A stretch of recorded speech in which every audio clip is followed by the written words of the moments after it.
Political power centre में खबर अब दिल्ली से, जहां पर अब कोचिंग बाजों पर शिकंजा लगातार कसता जा रहा है। 3 दिन हुए इस हादसे को। ऐसे में अब दिल्ली में जो भी कोचिंग इंस्टीट्यूट्स गलत तरीके से चल रहे थे, अब उन पर शिकंजा कसा जा रहा है। दूसरी तरफ आप देख रहे हैं कैसे राजनीति भी हो रही है। तो यानी एक तरफ कानून का डंडा चल रहा है और दूसरी तरफ नेताओं में जुबानी जंग।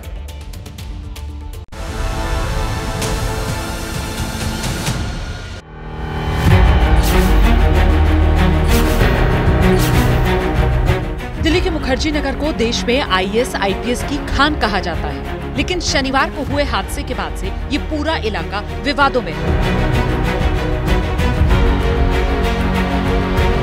देश की चर्चित दृष्टि आईएएस कोचिंग के बेसमेंट को सील कर दिया गया है।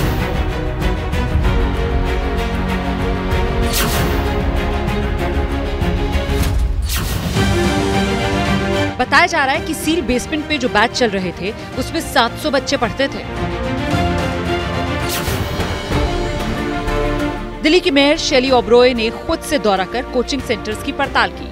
प्रीत विहार के कोचिंग सेंटर को निरीक्षण के बाद मेयर ने सील कर दिया। मेयर ने कहा, कायदे कानून का उल्लंघन कर जो लोग कोचिंग सेंटर चला रहे हैं उनके खिलाफ अभी कार्रवाई और तेज होगी। देखिए, आज हम संस्कृति एकेडमी के बाहर खड़े हैं। हमने देखा कि बेसमेंट में कोचिंग सेंटर चल रहा है जो कि इलीगल है। पूरी दिल्ली में बहुत सारे कोचिंग सेंटर्स ऐसे हैं जो एक भी नियमों का पालन नहीं कर रहे। तो ऐसे कोचिंग सेंटर्स पर एमसीडी एक्शन मोड पे आ चुकी है। हम उन सबको सील करने जा रहे हैं, क्योंकि जिस प्रकार से ये दुर्भाग्यपूर्ण बच्चों की डेथ हुई है, हमें उसका बहुत ही अफसोस है। और आने वाले समय में अभी पूरी दिल्ली में और एक्शन होगा। ओल्ड राजेंद्र नगर में हुए हादसे को लेकर दिल्ली का पॉलिटिकल पारा चढ़ा हुआ है। संसद परिसर में आम आदमी पार्टी के सांसदों ने आज प्रदर्शन कर बीजेपी पर निशाना साधा। बंद करो, कोचिंगों को रेगुलेट करो। उधर बीजेपी के नेता और कार्यकर्ता भी आम आदमी पार्टी को घेरने में जुटे हैं।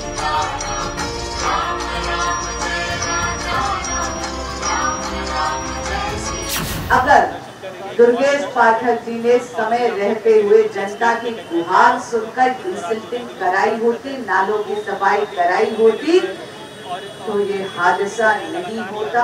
आम आदमी पार्टी की सरकार जो अपनी निष्कर्मता पर लापरवाही और लाचारी का आवरण ओढ़ती रहेगी, कब तक दिल्ली की जनता को इनको भुगत कर अपनी जान गंवाती रहनी पड़ेगी।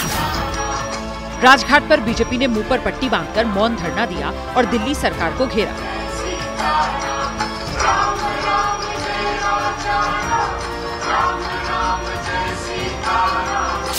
आम आदमी पार्टी के खिलाफ, दिल्ली सरकार के खिलाफ बीजेपी का ये मौन धरना राजघाट में चल रहा है। सीधी तस्वीरें मैं आपको अपने सहयोगी चंद्रदेव यादव के कैमरे से दिखा रही हूँ। मंच पर तमाम बड़े दिग्गज नेता कार्यकर्ता मौजूद हैं, मुंह पर सफेद पट्टा बांधकर, क्योंकि बीजेपी का कहना है कि छात्रों की जान सिर्फ और सिर्फ दिल्ली सरकार की और एमसीडी की लापरवाही की वजह से गई है। और ये बैनर और पोस्टर्स आप देख सकते हैं जो ये सभी कार्यकर्ता और नेता जो है वो हाथ में लिए हुए हैं।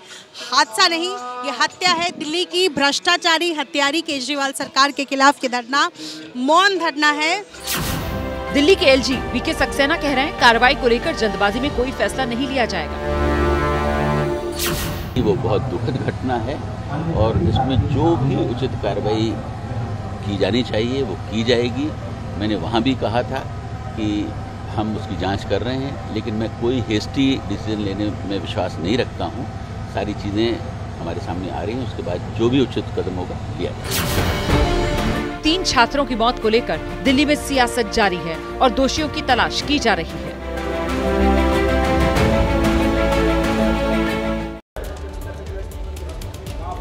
तो देखिए, कोचिंग सेंटर्स के खिलाफ कार्रवाई शुरू हो गई है। हालांकि 28 तारीख को ही ये कार्रवाई शुरू हो गई थी और आज भी जारी है। आज का ब्यौरा तो अभी तक सामने नहीं आया कि कितने कोचिंग सेंटर्स के खिलाफ कार्रवाई हुई है, लेकिन बीते 2 दिनों में जहां जहां पर अब तक कार्रवाई हुई है उनमें दृष्टि आईएएस इंस्टीट्यूट भी है, क्योंकि ये मानकों पर खरे नहीं उतरे थे, इसीलिए इनके खिलाफ अब ये कार्रवाई हो रही है। बाजीराम आईएएस इंस्टीट्यूट पर भी सील किया गया है। बाजीराम आईएएस हब, ये सेंटर भी जो मानकों पर खरा नहीं उतरा था, एक एक कर वो नाम मैं आपको बता रही हूँ। श्रीराम आईएएस इंस्टीट्यूट भी है, इसके अलावा आईएएस गुरुकुल जो है सेंटर, कोचिंग सेंटर, वहां पर भी कार्रवाई की गई है। चहल एकेडमी, यहां भी नियमों को ताक पर रखा गया था और यहां भी कार्रवाई हुई है। कल तक 18 कोचिंग सेंटर्स के खिलाफ कार्रवाई हुई है, उन्हें सील किया जा चुका है और आज भी ये कार्रवाई इसी तरीके से जारी है क्योंकि ये तय मानकों के अनुसार काम नहीं कर रहे थे। अखिलेश, और जो भी कोचिंग इंस्टीट्यूट इस तरीके से चल रहे थे, ऐसा लग रहा है कि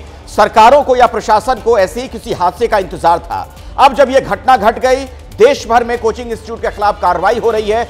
उत्तर प्रदेश हो, मध्य प्रदेश हो, तमाम जगहों से हमें खबरें मिल रही है कि यहां भी अब कानूनी शिकंजा उन कोचिंग इंस्टीट्यूट्स पर कसा जा रहा है जहां पर अवैध निर्माण किए गए थे या गलत तरीके से वहां पर पढ़ाई लिखाई की जा रही थी।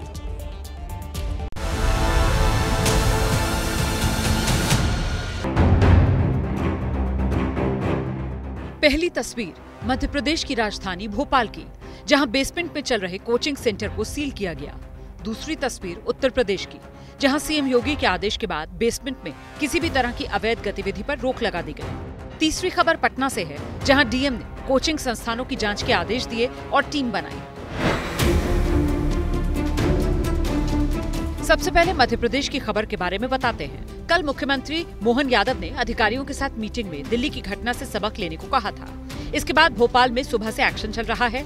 कई जगहों पर बेसमेंट में चल रही गतिविधियों पर रोक लगा दी गई है। आप देख सकते हैं और सा जो कोचिंग सेंटर है उसको तो सील कर दिया गया है क्योंकि ये बेसमेंट में यहाँ पर कोचिंग संचालन करते थे और पानी भी भरा हुआ था। मध्य प्रदेश के तमाम अफसर लगातार कोचिंग सेंटर पर कार्रवाई कर रहे हैं। आप देख सकते हैं यहाँ पर किस तरह से ताले भी लगा दिए, पूरी तरह सील कर दिया है। और आप देख सकते हैं तमाम ऑफिसर हैं और ये प्रशासन है। ये दूसरे कोचिंग सेंटर है जहाँ पर कार्रवाई की जा रही है। पानी भी भरा हुआ था अंदर, बताया जा रहा है। जो थोड़ा सा पानी वहाँ था और क्लासेस संचालित होती नहीं पाई गई, पर भविष्य में कुछ घटित ना हो इसलिए हमने बंद करा दिया उसको। उत्तर प्रदेश की बात करें तो यहाँ लखनऊ और प्रयागराज सहित राज्य के अलग अलग शहरों में बड़ी संख्या में कोचिंग सेंटर चल रहे हैं। प्रयागराज में एबीपी न्यूज की टीम जब पड़ताल के लिए पहुंची तो पाया यहाँ भी बेसमेंट में कई कोचिंग सेंटर चल रहे हैं। तो हमारे ठीक सामने एक साकेत आईएएस नाम से कोचिंग है, जहां आप देख सकते हैं कि बेसमेंट में कोचिंग चल रही है। तमाम बच्चे आपको जाते हुए दिखाई देंगे, बोर्ड दिखाई देगा, नीचे लाइब्रेरी भी है, क्लासरूम भी है। ये देखिए यहाँ नीचे बेसमेंट में जहां पर पार्किंग होनी चाहिए और समझा जा सकता है कि यहाँ पे सीढ़ियां हैं, पानी निकलने का कोई साधन नहीं है और अगर यहाँ पर पानी एंटर कर गया तो पानी नहीं निकल सकता है। और जब हम यहाँ पर ये कवरेज करना हमने शुरू किया तो ये देखिए यहाँ पर छुट्टी कर दी गई। राज्य सरकार सभी विकास प्राधिकरणों को निर्देश दे चुकी है कि बेसमेंट में अगर अवैध तरीके से गतिविधियां चल रही हैं तो उन्हें रोकें और साथ ही बारिश में बेसमेंट में खुदाई नहीं करने को कहा गया है। नोएडा में बाकायदा प्रशासन ने मानकों के हिसाब से नहीं चलने वाले कोचिंग सेंटर्स को सील करना शुरू कर दिया है। फायर विभाग की टीम ने आकाश और फिटजी जैसे बड़े संस्थानों के बेसमेंट को सील किया है। उधर बिहार की बात करें तो पटना में डीएम चंद्रशेखर ने एक आदेश जारी किया। ये उसी आदेश की कॉपी है जिसमें पटना में कोचिंग संस्थानों की जांच का आदेश दिया गया है और जांच के लिए टीमें बनाई गई हैं। हम लोगों ने एक वेरिफिकेशन ड्राइव चलाया है और sub division wise sub divisional magistrate की अध्यक्षता में हम लोगों ने 6 टीम कुल बनाया है और उसमें मुख्य रूप से हम लोगों का यही सत्यापन का है कि जो मानक हैं बिल्डिंग बायलॉज के, फायर सेफ्टी के और अन्य प्रकार के, उसका अनुपालन हो रहा है कि नहीं हो रहा है। जो मानक अनुरूप नहीं होंगे कोचिंग संस्थान, क्या उनको बंद किया जाएगा? नहीं, समय देने के बाद भी अगर जो गैप है उसको पूरा नहीं करेंगे तो निश्चित रूप से हम लोग संचालन नहीं करने देंगे। शनिवार को दिल्ली में हादसा हुआ था जिसमें पानी भरने की वजह से 3 होनहारों की मौत हो गई थी। जैसे ही घड़ी का काटा दोपहर 2:30 पे आए, बबीता जी का दिल सास बहू साजिश के लिए मचल जाए। और ये है इनकी बहू, पूरे दिन ऑफिस की टेंशन हो जाए गॉन जब ये करें अपना फेवरेट शो फ्री टाइम पे ऑन। इनकी तरह आप भी देखें अपना फेवरेट शो अपने टाइम पर और डाउनलोड कीजिए एबीपी लाइव ऐप अपने स्मार्ट टीवी पर।